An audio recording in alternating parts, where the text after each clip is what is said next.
क्या कहा है कि तुम्हारा बंदा 21 दिन के बाद तुम्हारे कदमों में? तुमने उसको क्या कहा है? मैं इंसान है बाजी। कैसे इंसान हो?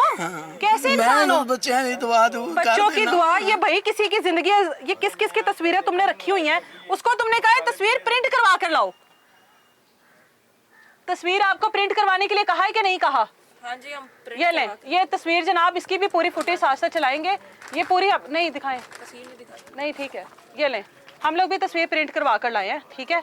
और ये पकड़े, हुन दसो तस्वीर क्यों मंगवाई है? बाजी जी, मैं तस्वीर क्यों मंगवाई है? बात ठीक है, जो मंगवाने तस्वीर क्यों मंगवाई है? ठीक है, हैं? मैं गुनहगार हूं। चलिए आप जो भी जिन्नात हो, जो भी हाजिर करते हैं वो करें। नहीं जनात मेरे पास है ही नहीं। हाजिर करें, आप जो कब्रिस्तान में बैठे हैं मेरे पास नहीं है जनात बाजी। हाजिर करें ना, मेरे पास नहीं है जनात। करें हाजिर, मैं भी तो देखूं आप क्या करते हैं। और बाजी मैं भी तो देखूं, ये पूरी पूरी आपने डायरियां भरी हुई हैं लिख लिख के।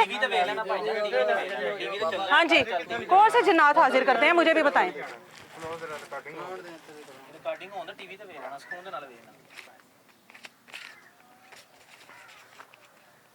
बाजी माफ कर दियो, करती हूँ कोई गल नहीं, फड़वा दियो मेनू, करवा के जाऊंगी। ये लें, तस्वीरों के बेशुमार अंबार लगे हुए हैं, पता नहीं ये किस किस की जिंदगियों को जो है ना अजाब में डाला होगा इस बंदे ने। ये लें, और कौन से लोग हैं जो इनके पास आते हैं, खवातीन की, मर्दों की तस्वीरें देखें।